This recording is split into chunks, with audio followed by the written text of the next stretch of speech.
CMR shopping mall Dasara ధమాకా offers అద్భుతమైన offers తో పాటు అబ్బురుపరిచే spot gifts and silk Smitha గారి మరణం అనేది కూడా అండ్ విన్నప్పుడు మీకు ఎలా అనిపించింది అసలు? క్లోజ్, చాలా క్లోజ్ కదా. బాధ అనిపించింది. ఎందుకంటే ఆ అమ్మాయిది బాధ అనిపించింది, ఫటాఫట్ జయలక్ష్మిది బాధ అనిపించింది. ఫస్ట్ చూడడం అంటే సావిత్రమ్మనే చూశాను నేను. ఆవిడ బాడీనే టచ్ చేశాను అప్పుడు చిన్న వయసులో. మా వీధి, నేను త్రిమూర్తి స్ట్రీట్లో ఉండేవాళ్ళం, పక్కన భగీరథంబాల స్ట్రీట్లో పటాపట్ జయలక్ష్మి ఉండేది. హబీబుల్లా రోడ్లో అమ్మ మహానటి సావిత్రి గారు ఉండేవాళ్ళు. ఇంత అయిపోయి ఆమె ఆ చిన్న బిడ్డలాగా శవాన్ని ఫస్ట్ ముట్టుకునింది సావిత్రమ్మ గారిని నేను, తర్వాత ఫటాఫట్ జయలక్ష్మి. ఆ టైంలో ఎవరన్నా వచ్చారా అమ్మ? అప్పుడు సావిత్రమ్మ గారికి నాగేశ్వరరావు గారు అంత మంత్లీ ఇచ్చారని విన్నాను, నేను చూడలేదు అది. ఓకే. అంటే చివరి యాత్ర ఆ టైంలో ఎవరన్నా వచ్చిన వాళ్ళు కానీ గుర్తులేదు. నేనేమంటానంటే సత్యం సాధిస్తారు, సూసైడ్ ఎందుకు అనేది నా వాగ్వాదం. ఇప్పుడు ఒక నిండు ప్రాణం బలి చేసేసి ఏం చేస్తారు మీరు? అంతే,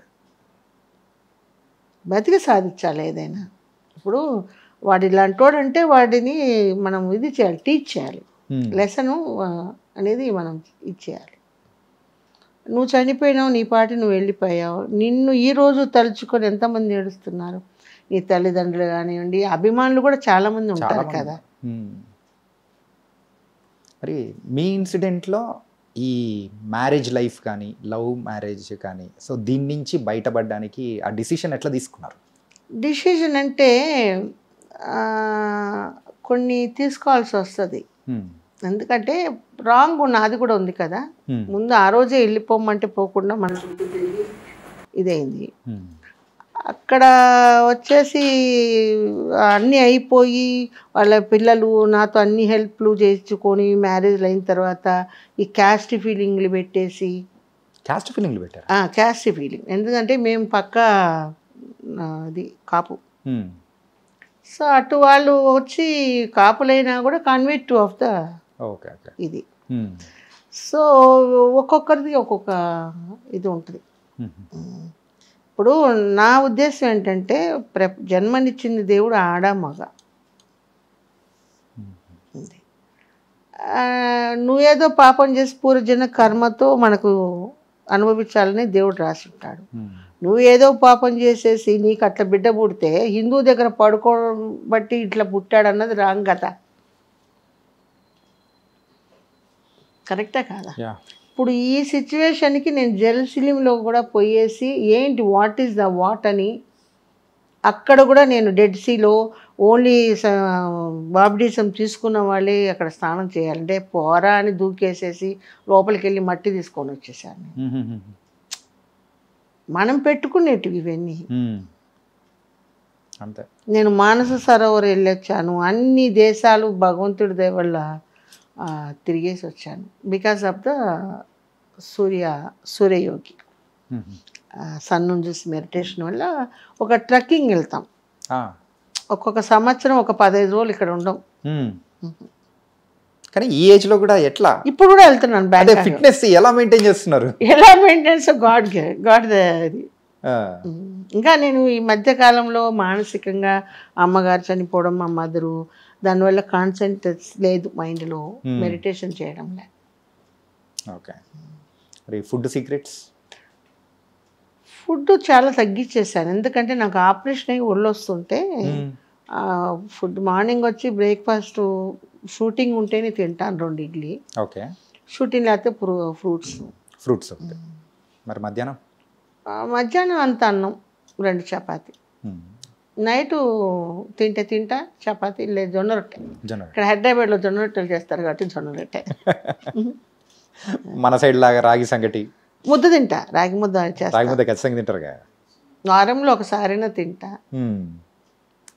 చేసి పెట్టేవాళ్ళు కావాలి కదా. మా వాడికి పురుగులన్నీ బాగుంటే చేస్తాడు, వాడు ఉన్నాడు కదా. ఓకే. మరి పిల్లలు లేరు అయినా కానీ ఇప్పుడు ఎవరిని అంటే చూసుకోవడం కానీ ఏదైనా దత్తత తీసుకోవడం? దత్తత అనేం కాదండి. నాకు తమ్ముడి పిల్లలు ఉన్నారు, వాళ్ళని చదివించాను. ఓకే.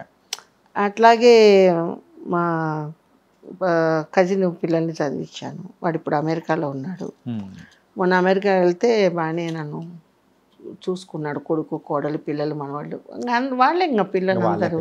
ఇప్పుడు వీడిని పెంచాను, ఈ గాడిదని, ఈ గాడిదే ఇది. అట్లా మనకి ఏంటంటే దగ్గరికి తీసి చదువులు చెప్పించి వాళ్ళని ఒక ఇది అనమాట. కానీ మీరు ఇప్పటి వరకు మీతో మాట్లాడిన తర్వాత అనిపించింది ఏంటంటే ఎప్పటికీ మీది పెట్టే చెయ్యే తప్ప తీసుకునే చెయ్యి మాత్రం లేదు. నన్ను మోసం చేస్తారు. అదే అందరూ మంచిగా ఉంటారు, నా వెనకాల పోయి తిడతా ఉంటారు. నన్ను ఈగో. అలాగే ఒక చిన్న విషయం అమ్మా, ఏంటంటే ఇందాక మనం చూసేటప్పుడు అన్ని షీల్డ్స్ అన్నీ చూసాము, దాంతోపాటు చిన్న చిన్న మందు బాటిల్లు కూడా కనిపించాయి. ఎక్కడ కలెక్ట్ చేశారు, ఏంటది? నేను ఏ ప్రాంతానికి వెళ్తే ఆ ప్రాంతంలో అన్నీ తెచ్చుకుంటాను. నాకు హ్యాబిట్ ఇదంతా. ఓకే. ఫస్ట్ నేను 80లో సింగపూర్ వెళ్ళా. అప్పుడు ఆ బాటిల్స్ అన్నీ తెచ్చి పెట్టుకుంటుంటే ఒక్కొక్కడు వచ్చి అది అడిగేవాడు తాగడానికి లోపల. సో నాకు ఇంకా పెట్టుకోవాలని అన్ని రకాలు. ఓకే. అంటే ఇండస్ట్రీలో ఉన్న వాళ్ళకు నార్మల్గా దురలవాట్లు అనేది కూడా వస్తూ ఉంటాయి అని చెప్పేసి అన్నారు. సో అటు సైడ్ మీరు వెళ్ళడం కానీ అలవాటు చేసుకున్న సందర్భం ఏమైనా ఉందా? అలవాటు అంటే అంత డీప్గా వెళ్ళను నేను. నా తత్వం ఏంటంటే ఈరోజు తినాలంటే తింటా, లేదో తాగాలంటే తాగుతా. అంటే ఇట్లని కాదు, ఆల్కహాల్ ఫుల్గా పోసుకోవడం కాదు, ఓకే, దానికి బానిసలు కాదు, దేనికి బానిసను కాదు. ఓకే, అలవాటు ఉంది కానీ ఎప్పుడో ఒకసారి, ఎప్పుడు అకేషన్. అకేషన్ మీన్స్ పెద్ద పెద్ద ఫంక్షన్స్లో. ఇప్పుడు నేను మహా ఇల్లాలంటే కూడా నమ్మరు కదా అసలు. కొంతమంది చెప్తుంటారు, అయ్యో ఆ వాసన నాకు పడదని, చేసేదేదేమో అదే తాగడమే అని. నాకు అట్లా ఉండదు, ఏదైనా స్ట్రైట్ ఫార్వర్డ్. వాళ్ళ సొమ్యం మనం తినడం లేదు కదా. ఇప్పుడు మీ కష్టం వస్తే నేనేం తీర్చను కదా, నా కష్టం వస్తే మీరు తీర్చరు కదా. అది అంతే కల్చర్. ఇప్పుడు నేను అన్ని ఫారిన్ కంట్రీస్కి వెళ్తాను, అక్కడ కల్చర్ అది. కానీ ఒకటి మంచి విషయం ఏంటంటే బానిస అవ్వలేదని చెప్పేసారు. నేను బానిస, దేనికి బానిస? అదే ఆ లిమిట్లో ఉందంటే ఏదైనా కానీ గుడ్, అదే అంటున్నారు. ఒకప్పుడు చిన్నప్పుడు యాపిల్ వచ్చేసి ఎక్కువ రేటు ఉండేది. మా మదర్, నేను ఒక్క ఆడపాపనే మా అమ్మకు. ఓకే, ఇంట్లో మొత్తం మీద మీరు ఒక్కరే ఆడపాపనే, నేను ఒక్కదేనే మా అమ్మకి. నో మగపిల్లలు. ఇంకొక అమ్మకు పుట్టిన వాళ్ళు అంతా వాళ్ళు మగపిల్లలు. ఓకే, అంతా ఒకే కుటుంబం. చిన్నప్పుడు అమ్మ నాకు అది యాపిల్ కావాలంటే మా అమ్మ ఎంతోనో ఒక పాప నేనేసి కొనిచ్చేస్తారు. పక్కన ఎందుకు లక్ష్మీదేవి ఆ బుజ్జికి ఎలా కొనిస్తున్నావు, అంత ధరెందుకు అంది. మా అమ్మ అంది, నా బిడ్డకి ఏది కావాలన్నా మేము ఇస్తాము. వాళ్ళ నాన్న రోజు పాలకవ తీసుకొచ్చి పెంచాడు, రోజు పాలకవ ప్రొద్దుటూరు తంగడపల్లిలో పాలకవ మా నాన్న రోజు తెచ్చేవాడు 2 ప్యాకెట్లు. ఒక ప్యాకెట్ ఏమో నాకు ఇప్పదీసేసి ఆడ పెడతాడు బెడ్ పక్కన. అక్కడ మనం ఊర్లలో దోమతెరలు కట్టి పడుకుంటారు కదా, మంచాలు వేసేసుకొని. మా నాన్న కొంచెం తినేసేసి మా అమ్మ కొంచెం తినేసి గూట్లో కొంచెం పెట్టింటారు, వరండాలో ఇక్కడ కొంచెం పెట్టింటది మా అమ్మ. ఆ నిద్రలో ఎట్లా తీసుకొని ఎప్పుడు తినేసింటాను, నిద్రలోనే. మళ్ళీ పండ్లు కూడా దొమ్మకుండా పొద్దున్న ఎత్తుక్కుంటాను నా గూట్లో పాలక ఉందా లేదా అని. ఫస్ట్ కోట అయిపోయింది, సెకండ్ కోట మళ్ళీ వేరే స్వీట్లు తిన్నాను. అది తంగడపల్లి పాలకోవే తింటా, అది ఇప్పటికీ ఫేమస్. ఎప్పుడు మా ఇంటికి వచ్చినా మా చుట్టాలు ముందు ఒక అరకిలో తంగడపల్లి పాలకోవ తీసుకొస్తారు. బుజ్జికి ఇష్టంగా, నన్ను బుజ్జి బుజ్జి అని పిలుస్తారు ఇంట్లో, బుజ్జికి ఇష్టం కదా అని. అట్లాగే విమూర్తి తెస్తారు. కానీ ఎప్పుడు ఇంట్లో తంగడిపల్లి పాలకోవ ఉందా? ఉంది. అయితే వెళ్ళేటప్పుడు నాకు కూడా కాస్త. ఇక్కడ లేదు, అక్కడ ఉంది. అక్కడ ఉందా? అక్కడికే వచ్చి తింటా నేను. కార్లో ఉందారా? అది తీసుకురాబో. పర్లేదు ఉంది, చాలా బాగుంది. లేదు పర్లేదు మా, తీసుకురా, ఉంటే తలా కొంచెం ఇచ్చే.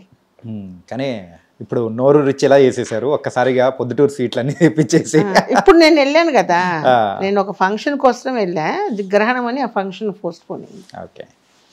అంటే ఇప్పుడు ప్రెసెంట్ అయితే మీరు సీరియల్స్ చేస్తూ ఉన్నారు, అంటే సినిమాలు ఏమైనా చేస్తూ ఉన్నారా? సినిమాలు ఇక్కడ ఎవరు తీస్తున్నారో మనకు తెలియడం అలా, చేయాలని ఉంది. ఇస్తే ఎవరు ప్రొడ్యూసరో ఎవరు డైరెక్టర్ రోజుకొకరు మారుతూ ఉంటారు. ఎన్ని సీరియల్స్ చేస్తున్నారమ్మా? ఎప్పటి నుంచి మొదలెట్టారు ఈ సీరియల్స్ మొత్తం? ఒక 10-15 సంవత్సరాలు. 10-17 సంవత్సరాల నుంచి. ఓకే. కానీ టీవీలో అయితే రెగ్యులర్గా కనిపిస్తూనే ఉన్నారు, గుండమ్మ కథ కానీ. సో రీసెంట్గా మీకు మంచి అవార్డు కూడా వచ్చింది. అవును. ఎలా అనిపిస్తుంది? బాగా తెలియదు, నాకేమో నంది అవార్డు తీసుకోవాలన్నది. నంది అవార్డు వస్తుంది, మీరు ఇంత గట్టిగా ఉన్నారు కాబట్టి ఖచ్చితంగా వస్తుంది అది. ఏమో దేవుడు ఇవ్వాలి కదా. ఓకే, సూపర్ అమ్మా. అంటే రీసెంట్గా ఇంట్లో ఏదో దొంగతనం ఏదో జరిగిందని విన్నాము. నేను ఆ మధ్య యుఎస్ వెళ్ళొచ్చాను.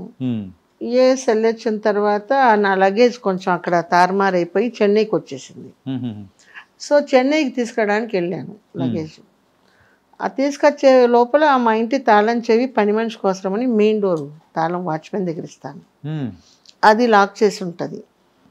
మరి ఎవరు తీశారన్నది దేవుడికి తెలియాలా.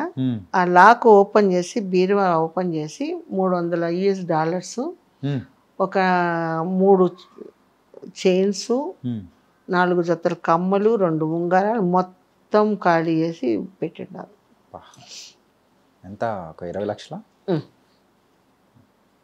20 లక్షలు మేము కష్టపడి సంపాదించింది. చీట్లు కట్టి జిఆర్టీలో నెల 1000 రూపాయలు. ఈ సంపాదన అంతా 25 సంవత్సరాల కష్టార్జితం.